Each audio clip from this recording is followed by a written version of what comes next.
Assalamualaikum warahmatullahi wabarakatuh. Kenalkan nama saya Pak Isikira Mahendra dengan NIM 1004010121081. Di sini saya akan mengajak berdiskusi Anda mengenai beberapa materi marketing politik. Baik, yang pertama ada marketing politik dan kampanye politik. Pemasaran politik dan kampanye politik mencerminkan hubungan erat antara strategi pemasaran yang digunakan dalam dunia politik untuk memengaruhi opini publik dan perilaku pemilih. Pemasaran politik melibatkan berbagai kegiatan yang dirancang secara strategis untuk menyebarkan makna politik kepada pemilih.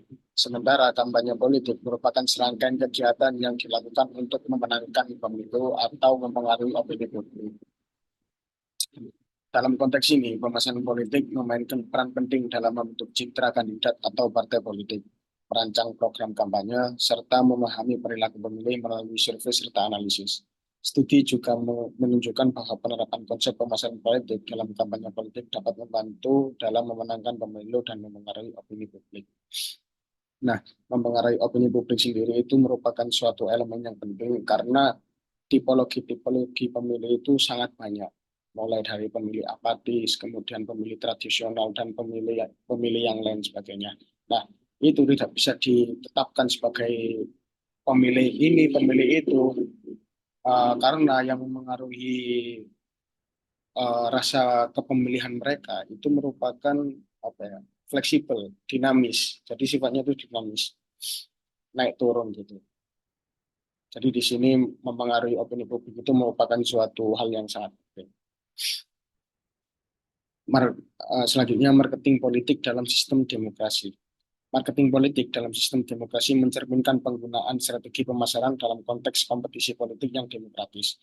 Hal ini melibatkan penerapan konsep dan metode pemasaran untuk memengaruhi opini publik, memenangkan pemilu, dan mempromosikan partai politik atau kandidat. Dalam konteks demokrasi, marketing politik dapat memainkan peran penting dalam memainkan akses masyarakat terhadap informasi yang akurat dan transparan mengenai calon dan isu-isu politik. Kemudian marketing politik masih berada pada pembahasan yang sama, marketing politik dalam konteks pemilu daerah.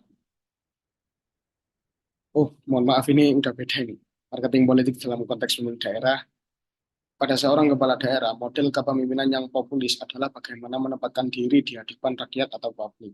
Sebagai pemimpin pro rakyat secara politis, posisi calon memang sangat diuntungkan akibat dari jabatan yang melekat di dalam status sosial masyarakat, yakni sebagai pemimpin di suatu daerah. Karena pada saat ini, seorang pemimpin pada era demokrasi pada hakikatnya sebagai pelayan masyarakat.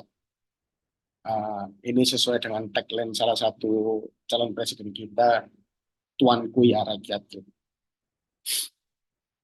Lanjut, uh, karena pada saat ini seorang pemimpin pada era demokrasi, lanjut, dalam banyak literatur, seorang pemimpin ditempatkan sebagai tempat mengadu para masyarakatnya, kapanpun, dimanapun, sehingga kehadiran pemimpin di tengah-tengah masyarakat menjadi sosok sosial kapital atau lebih cocok sebagai investasi politik dalam merebut hati dan simpati warga pada pemilu berikutnya.